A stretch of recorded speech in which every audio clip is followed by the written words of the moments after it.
If the WRC drivers have any energy left as they enter the penultimate event of the season, then they'll need it for Rally Australia. It's a relative newcomer born in 1988, but has quickly earned the team's respect.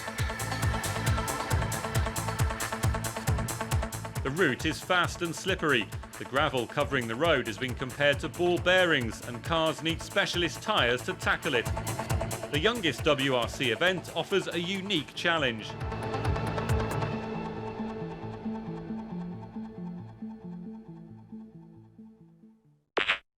Hello there and welcome back once again to some more WRC. Today we'll continue more Let's Play, and this is episode 13. In today's episode we are down under for the Australian round of the WRC, the, well, penultimate round of the WRC as well. Let's see if we can go out there and gain another 10 points.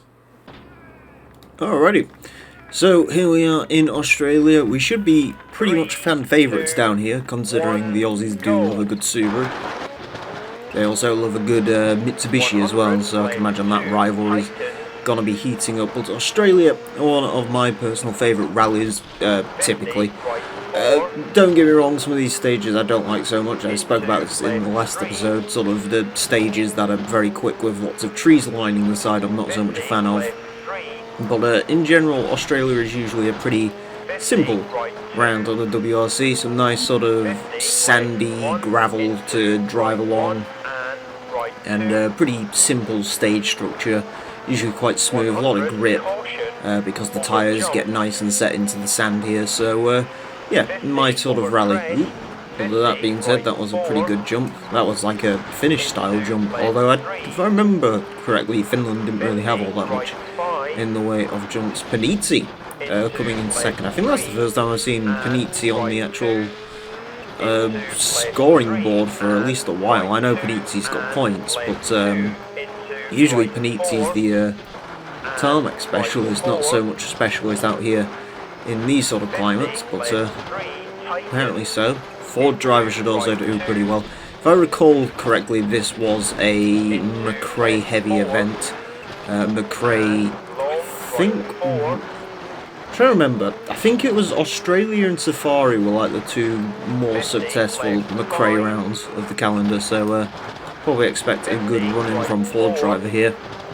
I think the championship's pretty much guaranteed at this point. I mean, obviously we're winning, but mind you, I think there's a point between Mäkinen and Sainz going into the last few rounds. I don't expect Sainz to pick up too many more points, if I'm being honest, so I think it's probably Mäkinen's second runner-up to get, but we shall see. Delacour and Ford driver up in second and fourth, so yeah, Ford's doing pretty well here so far, as are Peugeots apparently. I was expecting it to be sort of Subaru heavy, considering Australia. I assume that's a little bit more of a open rally, but could always be wrong on that. Doing pretty well though, and cross the line. Didier is up here as well, Peugeot driver. Okay, Peugeot seems to be doing quite well in Australia. I believe they sell Peugeots in Australia, could be wrong on that, but I didn't enter a name, I'm not that bothered. I'll enter a name next time round, I guess. Although it doesn't really make much of a difference because it's just saving it to the leaderboards. So Solberg, obviously. Ford driver, Panizzi, Didier. Sainz is up here. Never mind, it might actually be a Sainz place for him to score points here. Anyway, stage numero 2, let's go. Alright, stage number 2, we are in sunset conditions apparently, for another run through the Australian Outback. At least I think that's where this... Actually, I don't know. It says Western Australia on the title screen. I believe my Australian geography is pretty awful. What I do know about Australia is essentially there are cities on the coast. I believe it's 3 or 4 main cities, and then everything else is just pretty much sort of desert wasteland. So, judging by where this was, I believe this is somewhere close to a city. I'd imagine that's where they found it. Probably a similar thing for Kenya, I guess it'd probably be on the outskirts of the city, although I'm not too sure on that one. But yeah, this certainly isn't in like Central Australia. We're not overheating to death or anything like that. Although we are in England currently. Apparently it's 31 degrees at Silverstone today as I record this. They've done the free practice for Formula 1, and everyone else who's in England at the moment is moaning about it being too hot to stream, but I'm here. I have a window open. It's not actually too bad here, because it's been pretty bad recently in terms of heat.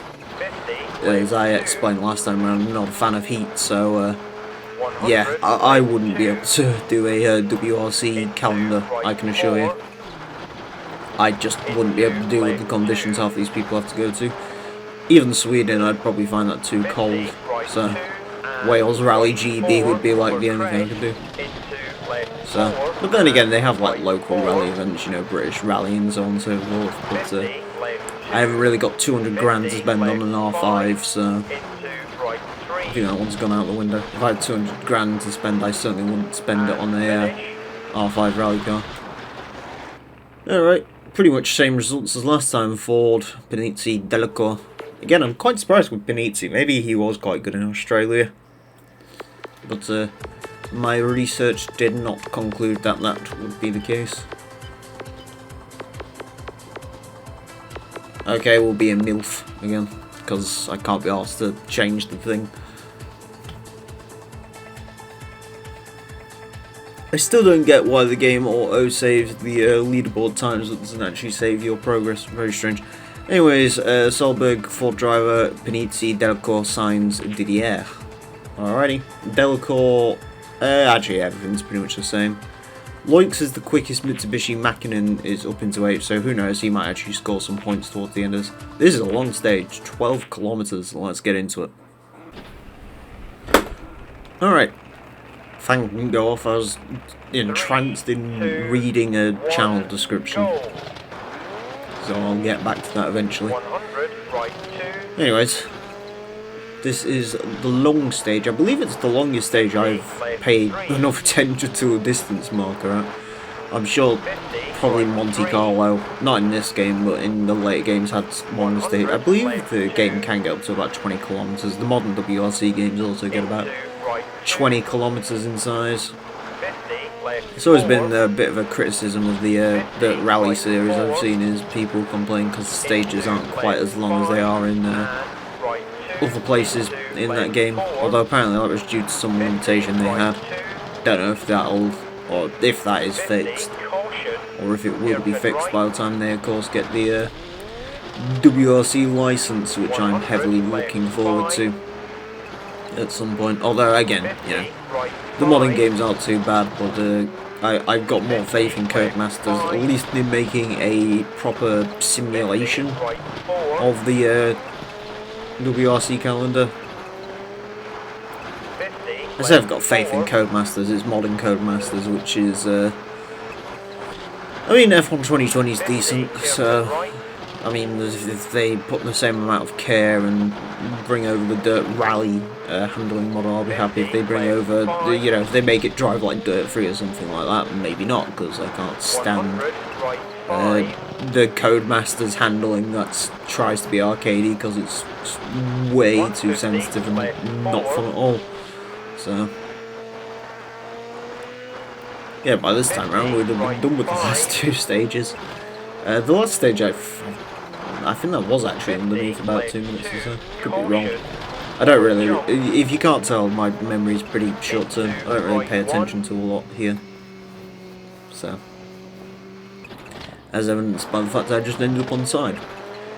But the one nice thing with these longer rally stages is the longer they go on. Because they go on so long, you sort of get a decent enough chance to fix any mistakes you may run into, so I guess that's always fun. Yeah, if they don't start having some speedy sections, this might actually be about a 10-minute stage. Maybe that's why it's later in the game. Maybe the stages in this game are actually like get progressively harder, and like I've explained before in the more modern. Although that could just be my poorness at locations, not so much the actual difficulty of the game. It's always quite hard to tell. There you go. Let's have some interior camera action. I can't drive in there because there's not enough field of view. but it's pretty cool. This game has the cockpit cameras, and that was something that was actually, I want to say it's pretty rare, but for rally games actually, I think pretty much all rally games I can think of had the interior camera. Even CMR on the old PlayStation had a cockpit camera. That was more something, I believe it was the very early Need for Speeds did. I believe it could even be a source of reducing resources and stuff like that. Because of course, you don't actually have to render the player's car, you can sort of just render a dashboard. Which actually makes things a lot easier. Of course, modern games, you know, you can't really get away with that sort of stuff because you have to model the interior to within an inch of realism, and if people don't see it as realistic, they complain. I've seen that before. So, you know, there's people who moan about Forza car models not being quite good enough and Gran Turismo car models not being quite good enough, and you're like, well, I don't know, they certainly look like real cars to me. Oh, but the S15, you have to comparison. No, it isn't. Or at least, I mean, it could be actually. I mean, I don't know. I've seen enough S15s in real life, and I can conclude the Forza S15 looks like an S15. I've spoken about that before, though. People like, when they're like, "Oh no, look at this image." It's like, yes, that's a modified S15. I can't. You know, what do you want me to gain from that? Oh, but look at it next to the Gran Turismo one. It's like, is the Gran Turismo one better? I mean, I don't know.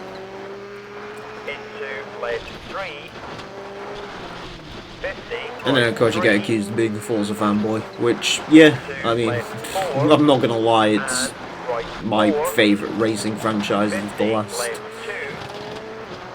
well, pretty much since Gran Turismo 4 came out, because I don't think 5 and 6 are as good as the Forza titles they're up against, which would be 3 and 5, I think.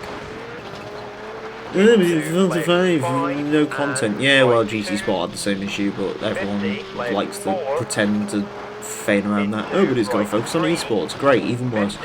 I liked Forza 5. Don't get me wrong, I did have all the DLC for that game, so that could be a big reason why I liked it, but yeah, I'd happily LP that game. I know people are like, oh, yeah.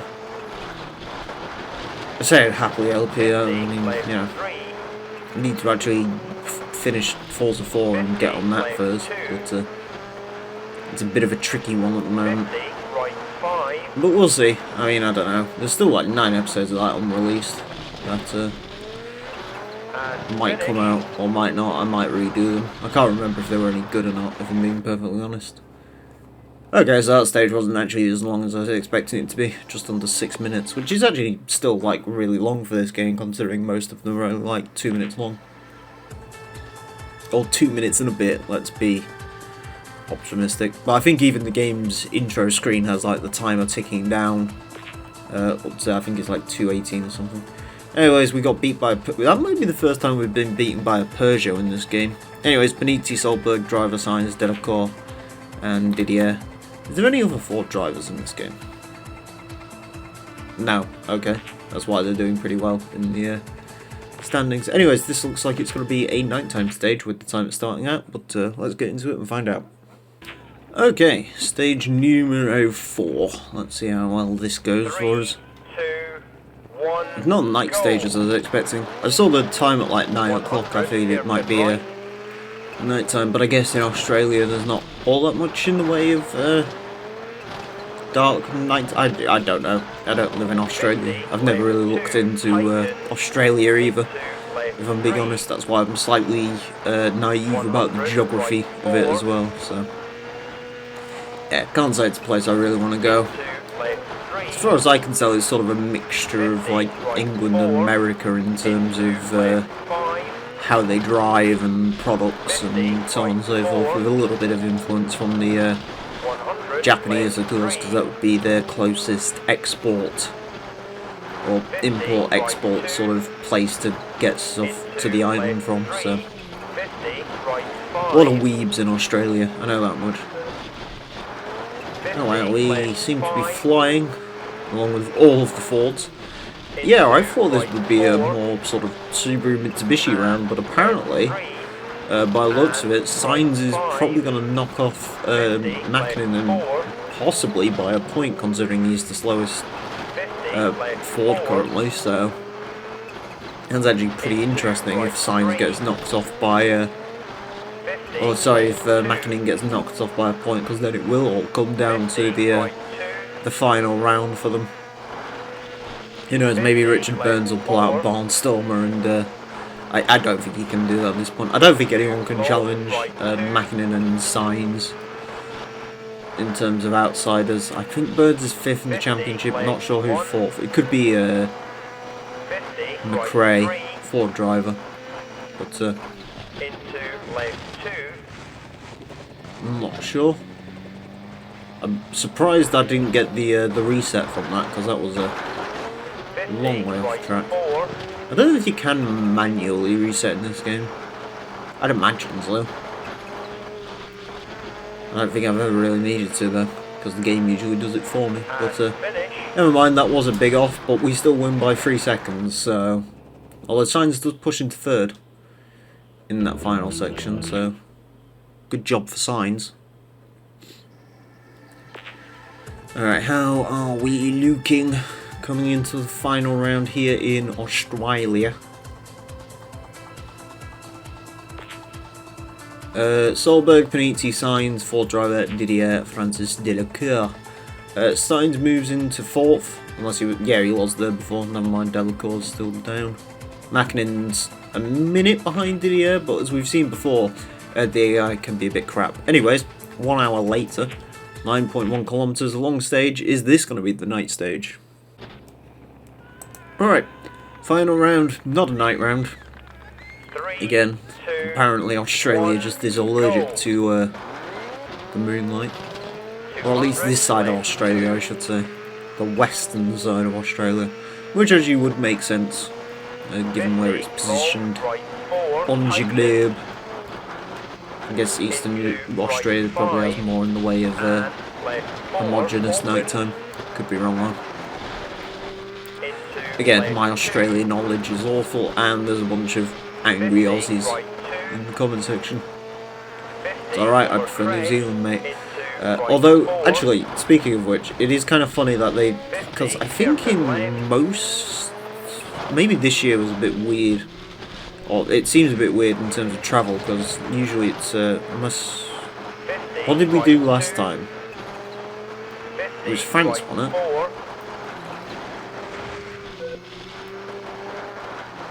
Was it New Zealand, France? Could be wrong on that. Or was it France, New Zealand? I don't remember.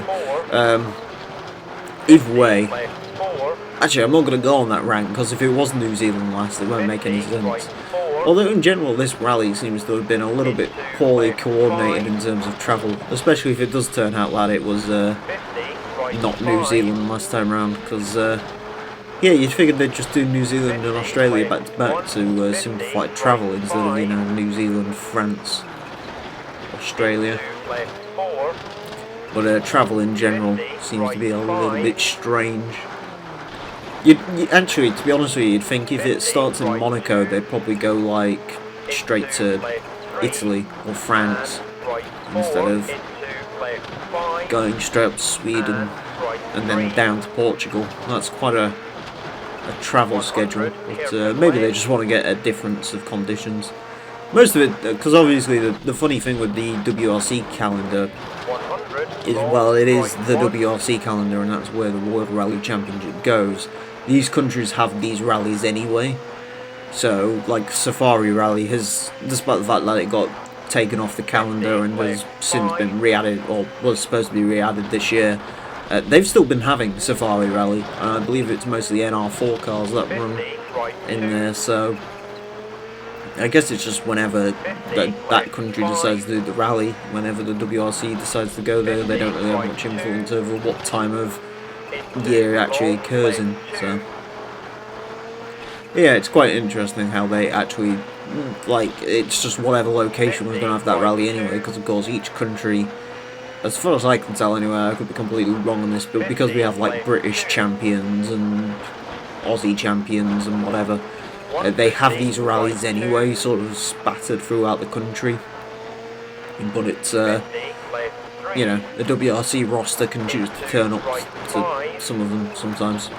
So, in France, even better, you know, they have a French championship and an Italian championship for these rallies. But of course, we showed up in Corsica, which I'm assuming would just be one stop on the French calendar. I imagine they travel all around France, because France has a lot of countryside and farm tracks, which is primarily what rally is based on. It's just actually why they're called super special stages, fun little fact, because rally, like the general point of like rally is you just get to a certain place in a certain time, and it was on public roads. But in Britain, I can't remember when it was. It was like in the 50s, I think. They came up with the idea of the special stage, which was just asking a bunch of farmers if they could drive on their dirty, muddy farm tracks and time it that way without having to shut down public roads or worry about public safety, and they agreed, so that's why we have rally the way it is today. Anyways, we beat a lot of people. Signs stays third, so Signs could maybe move up on, I don't know how much of a gap there was there, but I think Signs is getting the point anyway. Anyways, Great Britain, final round of the WRC Championship, so we are coming up on the end. And by coming on the end, I mean we are at the end, pretty much. But, unsurprisingly for us, that is another win in the bag. Driver Signs, so he's 13 seconds up on Didier. Nope, Sainz stays where he was. If he was 15 seconds, he would have beaten Benizzi, but never mind. And yeah, Mäkinen gets no points, so Carlos Sainz will take the championship lead in that regard, or at least in their championship. So, on to the actual current driver standings. We are 130 points deep, one more rally to go. Let's see if we can dominate as well. Carlos Sainz moves into second place, now 2 points ahead of Tommy Mäkinen, and then no one can really challenge them, because after that it's four driver, Richard Burns and Didier Ariol. If Richard Burns does well in Wales, he could potentially, well, he was fourth before, four driver of course gained 6 points, so he could actually get that fourth back, but in terms of everyone else, that looks like it's the way the cookie's going to crumble. Peugeot finally coming into their own, definitely securing their fourth place now, and Ford is much ahead of Mitsubishi, and we are at exactly around 160 points. Anyways, thank you all very much for watching this edition of WRC. Do hope you've enjoyed. Next time, it's time for the final stage of the normal rally for the Rally Great Britain. So join us for that. Until then, farewell.